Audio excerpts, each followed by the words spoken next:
Hello, it's Ashley again with the proactive foster parent. I'm just sitting in my car waiting on the car line to pick up the kids, and I was thinking about consequences, behavioral consequences. We don't do corporal punishment, we don't hit the kids. So, what do we do with bad behaviors? How do we get through to these kids to help them understand that there are consequences for their behaviors? I've gotten really creative because I'm from the old school where we did write offs and all that kind of thing. And we had paddlings in school. And of course, we don't do those things anymore. So, what do we do? What do we do? So, this is what I do. I'm just going to give you a few scenarios of the things that I had to come up with to get my point across. So one of the things, I had a young man who would get up in 3 o'clock in the morning, 2 o'clock in the morning, and he would cut on all the lights in the house. And I would get up in the middle of the night to go to the restroom, and the light would be peering under my door, and I'm like, why is the hall light on? But of course, when I opened up my door, every light in the house was on. And he would just do it, do it, do it. So I gave him a night light. I put night lights throughout the house, all that kind of thing. But he would still get up and cut the lights on. Well, your light bill is going to run up high after a while. So what I did was I labeled my breaker box. My breaker box is located in the garage, and the kids do not have access to the garage. So it's locked up. So I labeled my breaker box. And at night, before I went to bed, I would go and cut the lights. And that's how I stopped him. Now, if you do have to do that, please put night lights throughout the house. I put a night light in every room. I even made their bathroom glow in the dark. I put little seaweed and turtles and fish and everything, and they all glowed in the dark, along with the night lights in the hallways and that kind of thing. Then I had another young man who refused to go to bed at night. He was going to stay up all night. He didn't care. So again, I cut the power. I cut the power when it was time to go to bed. I didn't tell him to go to bed. I just went down to the garage and I cut the power. Of course, my room always has power. Uh, the only thing that I did not cut off, of course, is the refrigerator and the deep freezer. They stayed on.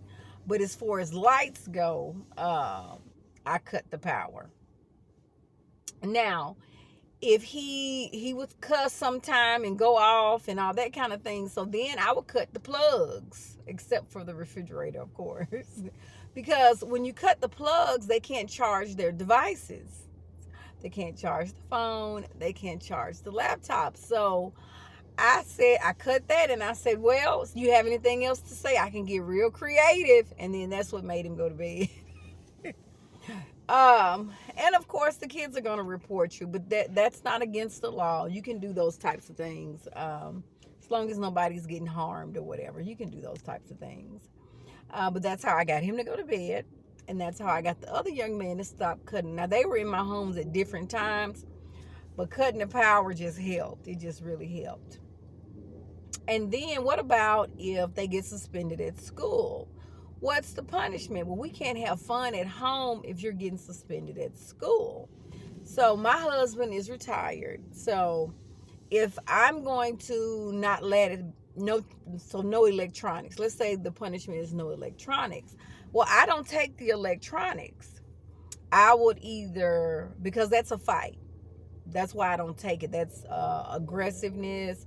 They will fight you for their electronics, and they're not going to give up their phones, and they're not going to do all that. So if I'm paying the phone bill, I would just let the bill cut. I just won't pay the phone bill the next month. I tried cutting it off in the same day. They won't do it. It'll be the next month. So, and I would just let the child know your phone won't be on next month. That's your punishment. Or with the internet, you can either pause the internet or disconnect their devices from the internet. Now, I have an app. I can go into my app. I can see everything connected to my internet. Every internet company, AT&T, Xfinity, everybody should have an app, and you should be able to see who or what is connected to your internet. And you can also name those items so you'll know who you're cutting off. So when you connect a child to it, you can go ahead and name it so that if you needed to cut it off, you can also just take the cords, before they get home, the cord that plugs into the phone. Leave the device, just take the cord out. Take the cords, take the phone charger cords, cut the plugs. They can't charge it, they die. You can do those kind of things so that you don't have a fight, because they will be aggressive at times, and you don't want to fight with children. You don't want to argue back and forth. I'm not going to argue back and forth, and so I'll do those little things. I will search the rooms when they're not home. And a lot of times, if you find something, I don't confront the child. What I do is, my kids get therapy every week. I will turn those items in to the agency and let their therapist know, and I will let them talk to them about that. And if they find things missing in their room that they're not supposed to have, they're not going to ask you about them, because then that's an admittance of guilt. So they're not going to say, did you find a pack of cigarettes in my room? They're not going to say that. So I do random room searches, or I let my husband do, but I always do the room searches when they're not home, because it could be a fight, some aggressiveness, and that way you don't have the back and forth.